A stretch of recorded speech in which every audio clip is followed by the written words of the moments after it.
he gets a red card for that. So there's inconsistency there with the two fairly minor offences. One is not punished, one gets a red card. I suppose it supports the case for looking at the level of force that's used in these striking incidents. But it's going to be an interesting year if the CCC keep up that approach of looking at video evidence. There's no doubt about that. OK, Anthony, thanks for the moment. Let's press on. 2 more games from Division 1 and 2 games played under lights last night. Now later we'll have a report on Cork and Kerry, but first we're going to head to Parnell Park for the game between Dublin and Derry. Here's Joanne Cantwell.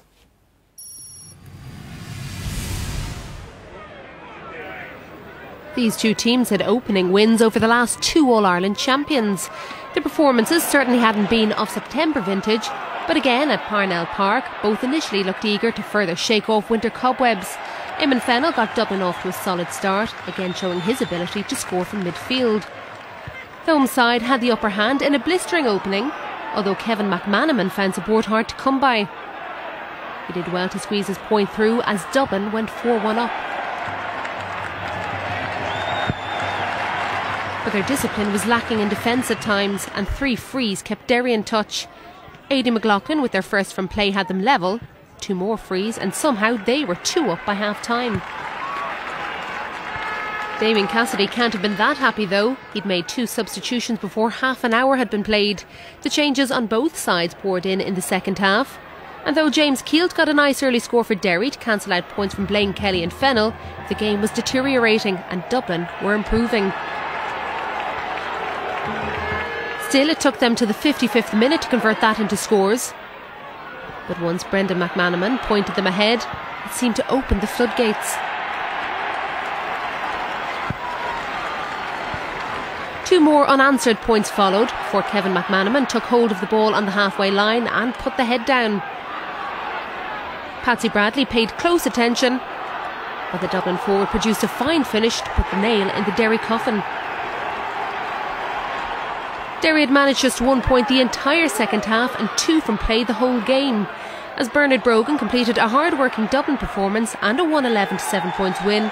Derry were left asking plenty of questions of themselves.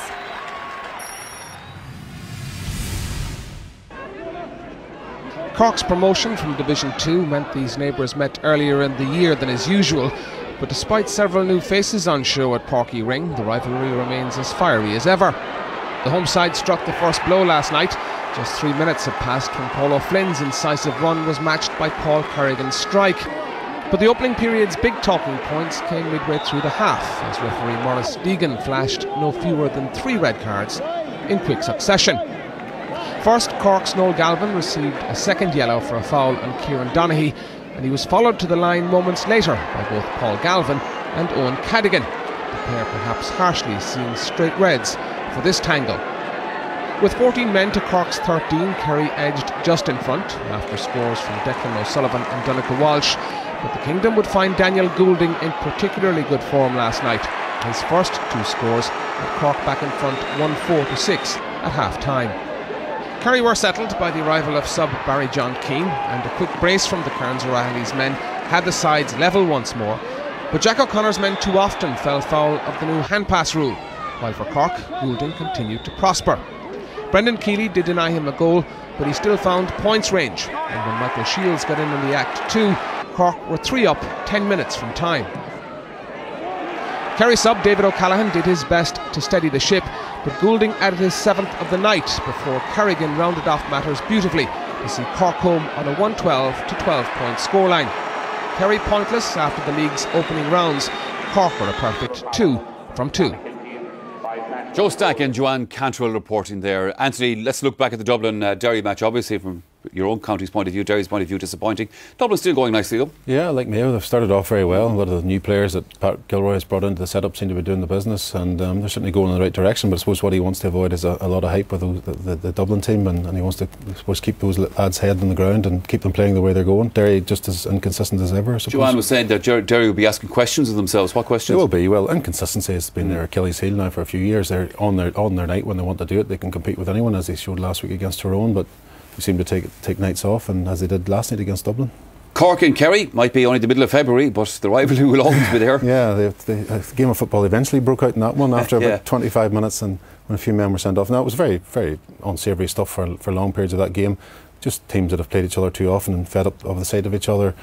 And I don't know, it's very, very disappointing to see that going on this time of year. And then you're Paul Galvin again falling victim to probably a case of who he is rather than what he did, you know. And sure, there's a positive use for the video evidence in his case, but again, you had Daniel Goulding at one end and Kieran Donaghy at the other, lighting up the night for the crowd. Goulding in particular was absolutely class. All right, Anthony Tohill, thanks very much for your thoughts on those games. Right now, here on the programme, we're going to take a commercial break now. When we come back, we'll be concentrating on hurling, those All Ireland Club semi-finals, plus a look at hurling in Ulster and the challenges going forward. We'll see you again shortly.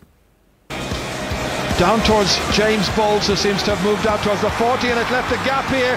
Real opportunity, what a good save!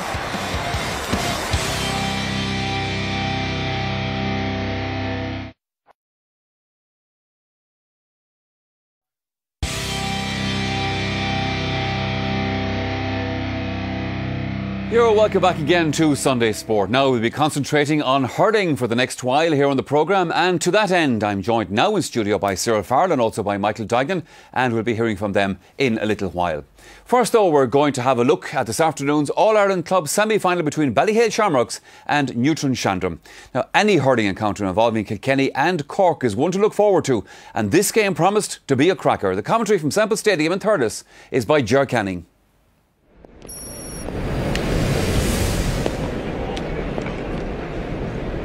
Leinster Club champions Ballyhale Shamrocks make two changes from the team which saw off Tullamore in the provincial final. Tom Coogan comes in at left corner back and Mark Aylward gets the nod at corner forward. Cha Fitzpatrick and Michael Fennelly start in midfield with Henry Shefflin listed at centre forward. Newtownshandrum by comparison is a team that practically picks itself at this stage, led by team captain Dermot Gleeson. This is the team of the O'Connor twins, Ben and Jerry, and current Cork squad man Cathal Naughton in midfield. Former Cork star Pat Mulcahy is very much the linchpin at the back for a side whose characteristic running style has brought them great success. It's a meeting of two clubs from small bases with very impressive achievements. The Munster Club champions against the Leinster Club champions. Ballyhale once again, back once again, it comes towards Cha Fitzpatrick, and Cha Fitzpatrick, who started that move, finally sees it off for a point. The opening score coming inside the opening 2 minutes. It involved Cha Fitzpatrick and TJ Reid, and when the little pass came back to the midfield player, he had sufficient latitude to pop it over the bar off the goalkeeper's stick. Here's Cathal Naughton. These are the key players in this Newtownshandrum team, and this is the running game. There's usually a player in support of the man in possession. Cathal Naughton taking it very, very wide. Over there is Bob Aylward as well, happily recovered from injury. Jerry O'Connor is calling for it, has a go at the target, looks for the opening point for Newtownshandrum. Bang on cue, and over the bar via Jerry O'Connor. Philip Noonan under this one, breaking it down and keeping it away initially from Colin Fennelly, but it's Owen Reid who goes out there. Went off the stick of Dermot Gleeson. Line ball to Ballyhale Shamrocks. Cha Fitzpatrick. There's plenty of players to aim at. Will he try and cut it all the way in towards the 20-metre line? Henry Shefflin, and Henry Shefflin puts it straight over. 3 shots at the target, 3 scores. And Shamrocks lead by double scores by 4 points to 2, and he had to take a little rattle there with the stick onto the shoulder as he was about to hit that ball, but did so very well. Here comes Cathal Naughton, just watch him go.